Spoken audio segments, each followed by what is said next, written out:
Welcome back, everyone. Another video here, and an exciting one, of course, because we are going to be joined today by not only the Heimerdinger main from the Oceania, but he's used that Brain Champion to now be the brains of Ground Zero. How are you feeling today, Benvi? I'm feeling fantastic. It's good to be here. Yeah, I just came off our win last night, so yeah, vibes are good. Yeah, vibes must be good, and everything's going well over there. You've been enjoying, getting that solo queue practice in and scrimming, of course, getting what you'd have to imagine as higher quality scrims. Yeah, 100%. I mean, scrims are fun. It's cool scrimming like a bunch of different regions and different opponents, and the hotel's super nice, and the food's great. So just eating a lot, getting fat as usual. Nice. It's fantastic. Yeah, nice. That's what we like to hear. Now, I guess on that scrim note, because one thing that I've always kind of noticed, and this is historically over the last 2 years, right, is that the LCO teams would come over here and kind of struggle in the sense that, like, always the laning has been fine. Like, there's never really been an issue where, oh, wow, we've just gone so far behind in lanes that we've lost. It's usually been like we get to these team fights, right, and there's just some massively different take on how to approach the team fights that the PCS teams always had that the LCO teams couldn't really adjust to. And do you think now, getting like, obviously yourself now getting a lot more scrims, Lemus getting the most probable scrims out of any LCO player, we're starting to learn how to play the team fights differently, how to like, mark for flanks better or prepare vision better so we aren't falling behind in those team fights, because obviously we're having better results now than ever. Yeah, I mean, 100%. I think last time we went on Split 1, when we got sort of smacked in the face by that and had to learn that. And I think we took that back to OS, and we knew, or we could at least shadow box what you were meant to do in practice. And I mean, Bliss were good. Bliss are good, and they are like a good practice partner. We scrimmed them probably like 90% of the time, honestly, or 85 during the regular split. So they could get up there and they could actually test. But it's just like imagining what the correct play would be and just having that end goal in mind during the split, even in OS. And then coming over here, it's much less of a shock.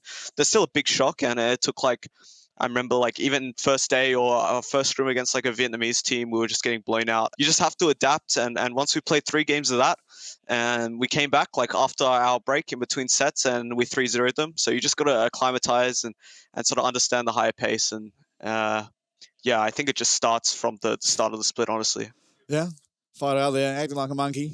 Love it. Yeah. Love to see it.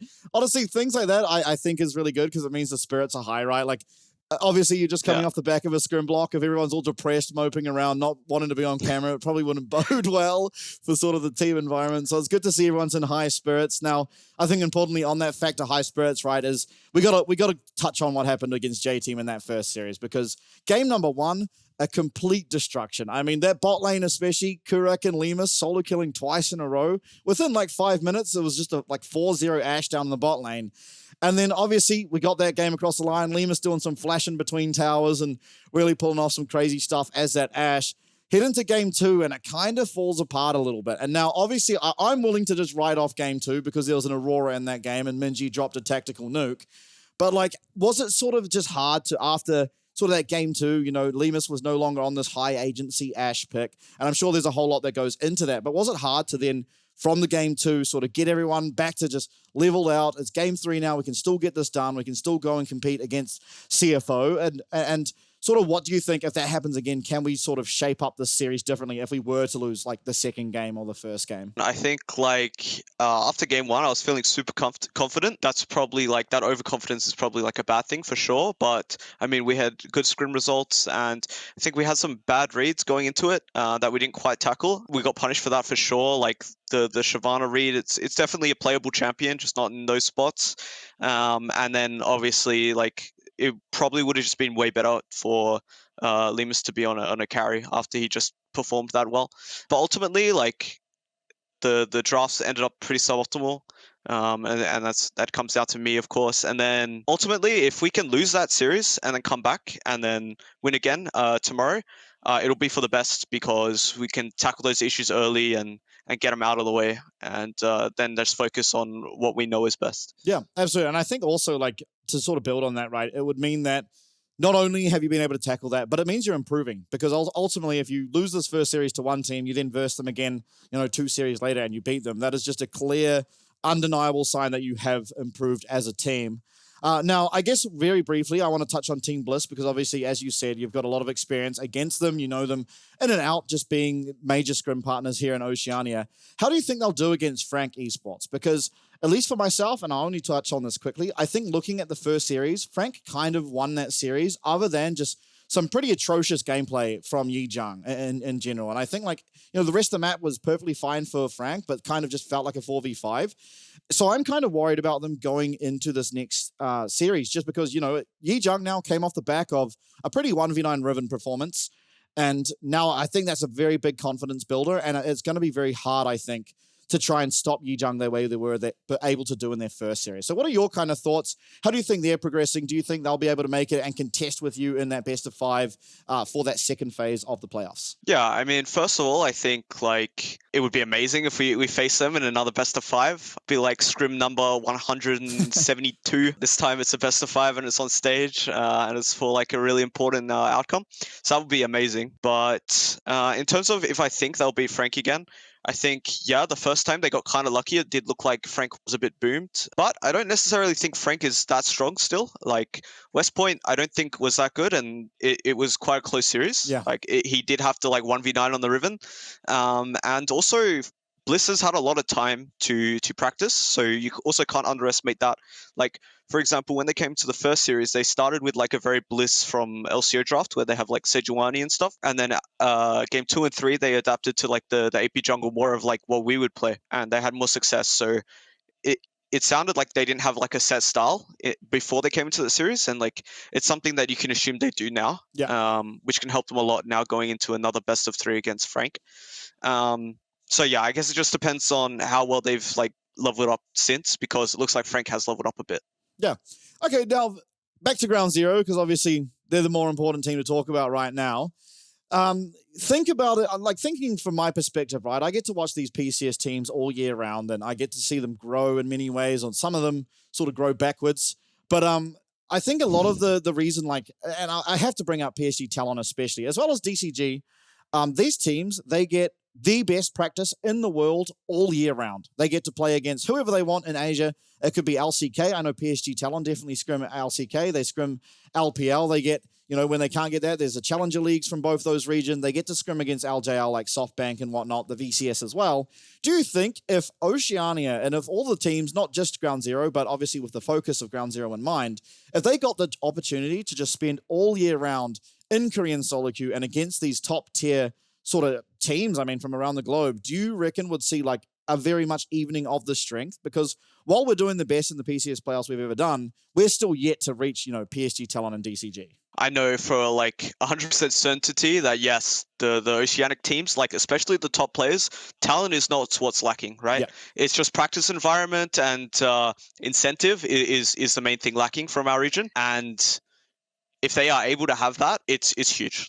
The improvement my players have made by just being here from day one, just from this PCS is immense. So I could not imagine the amount of improvement if they had access to Korean solo queue day to day, and then also all these other teams you can scrim. Yeah, it's kind of crazy to think about, honestly.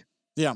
Okay, and obviously I think that is a good way to talk about Kurak as well, because this guy, rookie year, he's coming. You're his coach, you're a support player by Haas, and so I'm guessing you're able to sort of teach him things that and obviously there's going to be things that he knows or he's learned that maybe you wouldn't have done in the past. But how impressed are you by his performance so far? Because coming in, the series you won against SG, 2 MVPs for him on both those engaged supports, and honestly, very well deserved.